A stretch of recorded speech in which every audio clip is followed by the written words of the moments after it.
Hey,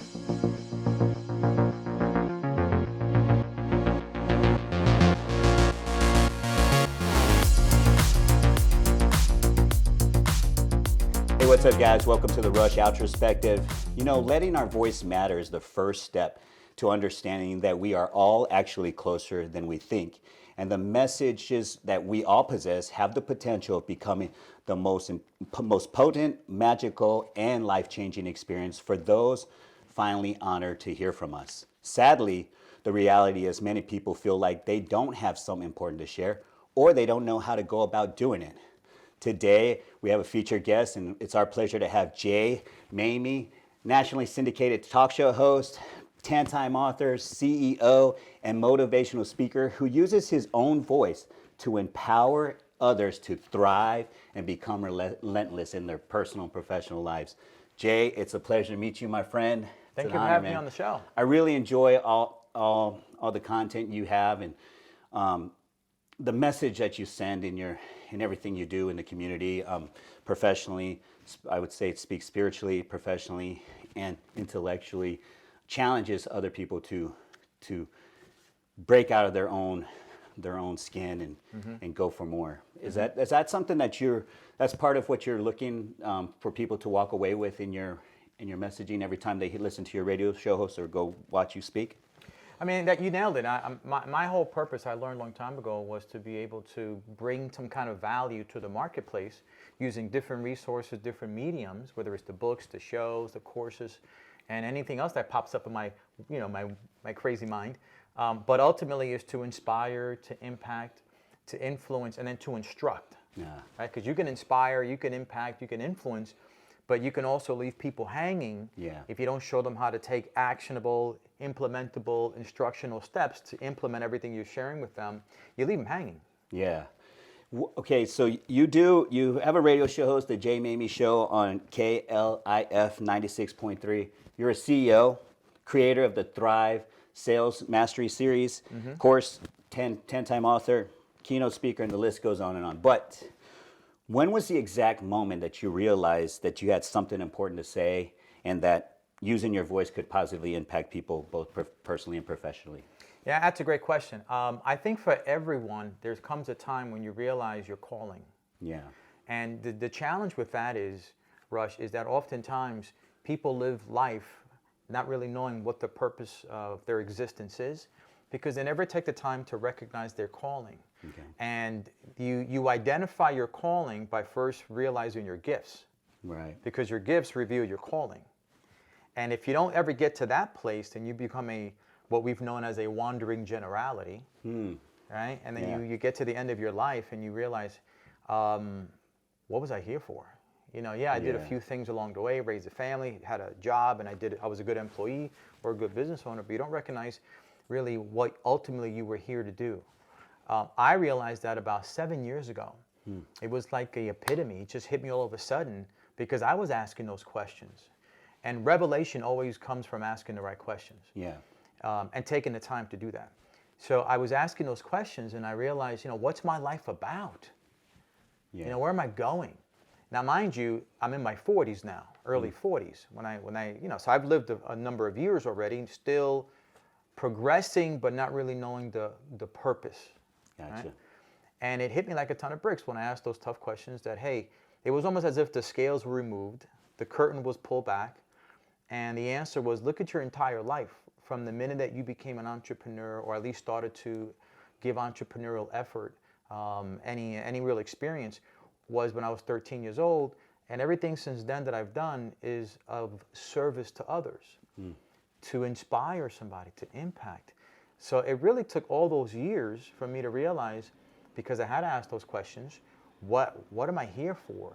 And when I realized what my gifts were, I realized, well, my calling is to inspire and influence and impact and instruct others in whatever medium that becomes available in.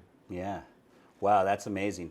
40 years of your life, and you've gathered all that body of knowledge and work, and now you're creating a message that people have changed, that you see significant change in, right? Is there a particular story that sticks out in your mind that said this was the benchmark of you saying, you know what, this particular person or story that you heard said, I can do this, and I'm doing this, I'm doing this, and I'm good at helping people evolve. I would have to say there were a few of them. Okay. And they're probably more than I paid attention to. But if I were to look back and recall them, and one day I probably will, I realize that was one of those benchmark moments. Yeah. But I think there's probably two. I'm a big believer that you've got to open yourself up to listen to all sorts of things, whether it's you reading, whether it's YouTube videos. You have to position your mind to receive information. Because sometimes the universe will speak with you through ways that you weren't expecting. Amen. Yeah. And if you're closed-minded, you're not going to be exposed to that potential blessing of information and downloading of knowledge. So I was at the gym one day, and I was listening to a program, and it's a popular speaker who speaks often, and he was talking about this idea of what makes you happy. If you didn't make any money at something, and you did it because it brings you joy, then that's what you should pursue. And then figure out a way to monetize it later. Yeah. But most people look for ways to monetize something that doesn't really bring them any joy. Yeah.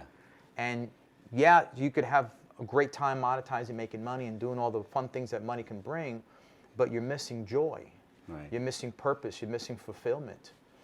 So I sat back and I said to myself, what brings me joy? What brings me fulfillment? That if I didn't make a penny at it, I'd make what I've called now emotional capital. I'm rich in the emotion of fulfillment. I thought about that, and when I thought about that, and I had to really think not with money in mind, that was a benchmark for me. I realized, I enjoy helping, inspiring people, and I get more monetary value, emotional monetary value, when I get the text messages and the emails and the LinkedIn posts and the Facebook posts to say, hey, Jay, this was what you did, helped me. That message you gave, that speech you gave, it helped me, it changed my life. There is so much emotional capital in those messages that it's far greater than money. That, for me, was a benchmark, and it still is. Awesome. Okay, have you ever heard of the saying, God doesn't call the qualified, he qualifies the call? Do you believe this is true? And if so, why do you believe so? Well, I tell you why, because, and just to kind of give it a funny spin, there's people that I've met that they think they're called to sing. Brother, sister, you're not called to sing. Maybe in the shower, right? But not on stage. Right? Because you can encourage or you could discourage. So, I don't believe that a person is giving the wrong calling. I think we receive the wrong message. I gotcha.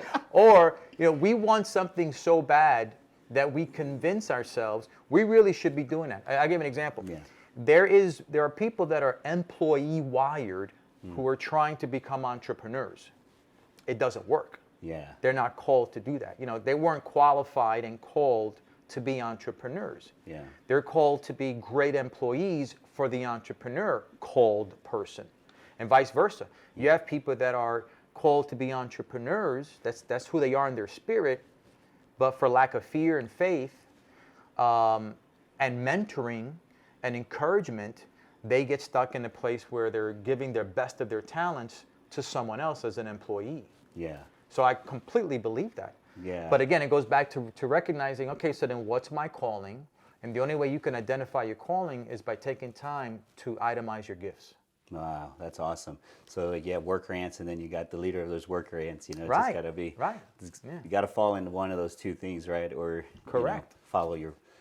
listen more carefully, see if you're listening to the right message. Listen, at the end of the day, and I say this as an analogy, a respectful analogy. Not everybody's going to be the shepherd. Not everybody's going to be the sheep. But some are called to be the sheep, and some are called to be the shepherd. The sooner you realize which one you are, the sooner you can thrive in that experience. That's awesome, man. Okay, when I first started this, I talked about some people are a lot closer than they think, and are more qualified with their message, right, than they can fathom. Do you agree with this? That they haven't found, some people have a voice or have a message that they can share, but they never get to that place. And what are a couple of pieces of advice you can give to people that would help them organize their thoughts and use their voice in a meaningful way? I think first of all, you have to recognize, you have to look at the voice. Yeah. Right? Everyone has a voice. Everyone has a voice. Now, you might not think that your voice is as impacting as another voice, but for every ear, there's a story to hear. Yeah.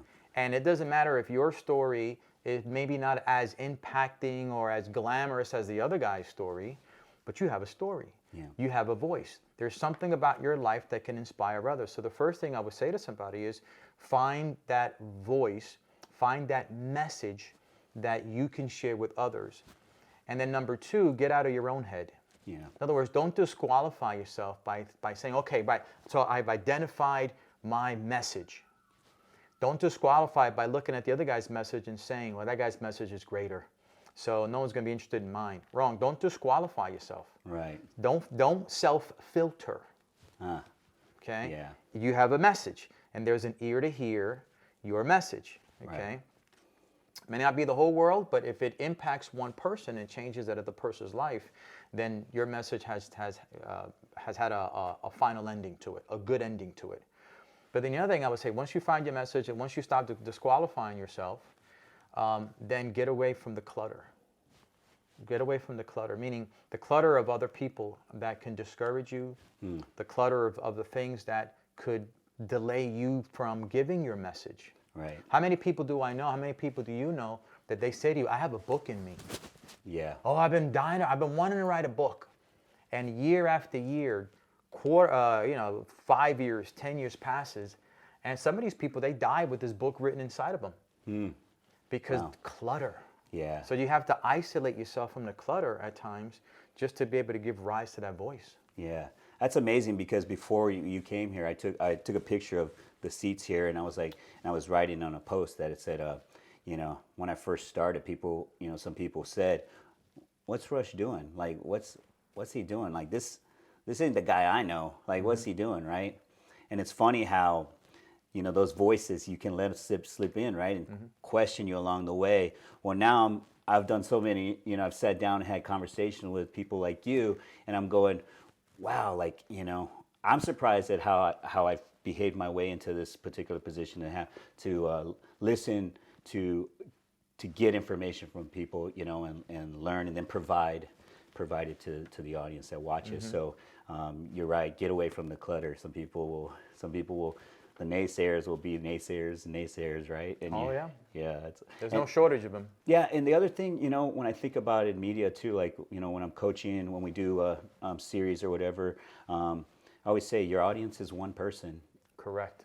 And that one person, if you impact them in a positive way, it can, that thing can grow. Absolutely. What is I have an interesting question for you. Looking back at the last 2 years, okay, and all that we've gone through as a society, what has having a voice that people listen to for guidance taught you? How many people lost? How many people, when the crap hits the fan, whether it's expected or unexpected, are unprepared, and they get paralyzed. Yeah. And that's because for a couple of reasons. One, they don't have a backup plan. They don't have what I call a shelter, a bomb shelter, right? If you hear the sirens go off, you're going to run into a shelter, right? Yeah. Well, most people, when those unexpected bombs go off, they don't have a shelter, so they freeze. Yeah. And I think for the last 2 years, when this unexpected contagion came, most people froze. They froze in many areas of life. So I think it was those that were able to say, hey, it's going to be okay. Let's keep moving. Yeah. Let's pivot. What are you going to do to change? Things are probably not going to go back anytime soon to the way they were. So what are you going to do? Let's get it going. Okay. Yeah. That person who provided that voice to those people, and I was one of those through the radio show. Yeah. Hey, let's get going. Hey, come on, things are bad. I understand, but we got to get moving here, because eventually the tide turns, and if you're still in a paralyzed state, you're going to be far off worse than before the whole thing hit. So let's just continue to move forward, one day, one step at a time. Let's move forward, continue to move forward. Having that message, whether it's through the talks that I gave or through the radio show, I think that's the voice that a lot of people needed to hear to say, okay, we're going to get through this. That's why it's so important to make sure that you have that voice, because on any given day, you never know when your voice is the voice that saves somebody else. Yeah. Wow, that's crazy, man. It's so true, man. You're right about the bomb shelter. A lot of people weren't prepared for something to happen. I bet you that has probably changed. Don't you agree? Oh, I think a lot of people these days are going to find themselves making sure they have backup plans, making sure they have contingency plans for the next time something unexpected occurs. And things always happen. The unexpected happens when you least expect it, right? Yeah, yeah, for So sure. you have to have those bomb shelters in preparation for when it does. Jay, give me a couple of people that inspire you, that when you listen to their message, that that you go, wow, this person inspires me or motivates me to keep striving for more and keep thriving and being relentless like you are. I tell you that's a great question. And there's two categories of people. Okay. People that have passed and people that are still alive. Okay. And the people that I've met over the last 3-4 years that have come on the radio show, they've inspired me, a number of them, because of their message, because of what they've gone through. Some of the challenges that some people go through that they rise above, it's inspiring. Yeah. It's easy to pick the celebrities and some of the people maybe in politics and sports, right? Yeah. And admire them, and there's nothing wrong with that. But you don't have to be a celebrity. You don't have to be a superstar, a sports player. You could be an average person who has an above average will to win, and you become a source of inspiration to someone else. Those are the living folks. Those who've passed, people like Jim Rohn. I listen to Jim Rohn all the time. He was one of my early unspoken mentors. Yeah. Because I would listen to his messages and read his stuff, and also the late Bob Proctor, who just passed. Okay. He was somebody who he doesn't know me from a hole in the wall, but his voice helped me years ago realize that I had more power within than I was giving myself credit for. Yeah. So I would say those two categories are people that continue to inspire me. Yeah, I love Bob Power. I love both those people. So Yeah, I yeah. can see how you gather Yeah. so much from those two people. Jay, one of the things I listed out at the very beginning is the Thrive Sales Mastery course. Yes. I wanted to touch base with that a little bit and talk to me a little bit about that. Okay. And then we'll wrap up. Sure. Well, I've been an entrepreneur since I was 13 years old. I mentioned that earlier. Yeah. So I developed the sophisticated skills of selling early on because I had to. And then I went to college and have picked up my degrees in psychology and a few other degrees that became very helpful in being able to successfully sell. And I know that 95% of most professionals that are in some kind of entrepreneur business, whether it's network marketing, whether it's a sales career, real estate, they rough it in terms of sales. Yeah. They either never develop the skills necessary to be highly successful, or they reach a certain level, they never get past it, so their income never gets higher than their skill set. Yeah. And your income is always going to be comparable to your skill set. Okay? Okay. So I decided to put together a course that wasn't only my experiences in building multiple businesses successfully. I mean, over the last couple of decades, I've been paid millions in my businesses. Yeah. But also, I wanted to bring the voices of others who have been very successful, either in the sales training space or as business owners. So I wanted to put together a course that could be very holistic, not one-sided, but it had multiple dimensions to it so that multiple people can bring multiple perspectives. So the subscriber of that course can go from a novice to a ninja in sales, go from what I call a mascot to a master.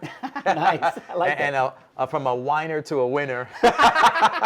Those are good Right? ones. So it's about 300, the collective experience of all of the contributors and myself. It's over 300 years of sales experience in this course. Yeah. And it's priced reasonably, so anyone who's either getting started or maybe struggling financially, they can afford a few bucks a month to subscribe. and have this ongoing training that they can access at their fingertips. Awesome, man. That sounds like great. I like the whiners to winners. What'd you say, the mascots? So the mascots to the master. Yeah, there you go. I like Whiner to winner, and Write that novice to down. ninja. I'm going to ask myself, am I a mascot or a master later on? Anyways, okay, also, talk about your radio show, the Jay Maymi show. Talk to me a little bit about it, what it's about. For those that haven't tuned in, tell everybody about it. Well, the radio show itself started out about 2 years ago, and it was here in the flagship station in Dallas. Yeah. I was actually recruited to the station, and I met with the manager. They loved my content. They were looking for something fresh and something new that was action-tainment, because I am the #1 action-tainer in the world. There you go.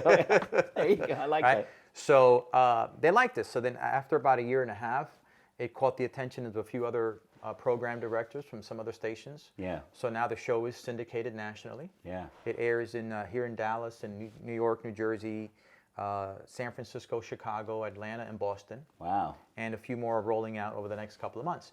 But I think the show is a success because I keep it raw, I keep it real.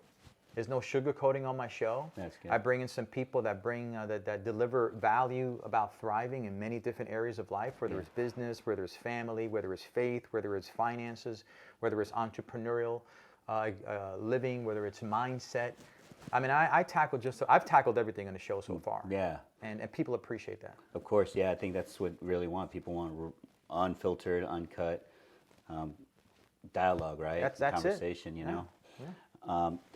What else you got going on? Tell everybody else what you got going on. Any speaking engagements that people need to be aware of, and that kind of stuff. Well, I'm always putting together programs through either LinkedIn, webinars, and value-based programs so that people could thrive. So if anyone wants to just follow up to see what I'm doing, they can go to my website, thejaymami.com. Okay. They could follow me on Instagram, which is at the Jay Maymi, or Twitter is at the Jay Maymi. LinkedIn, I'm on LinkedIn as well. So there's always ways to track me down to find out what I'm up to, but I'm always up to something. Jay, it's a pleasure to meet you, my friend.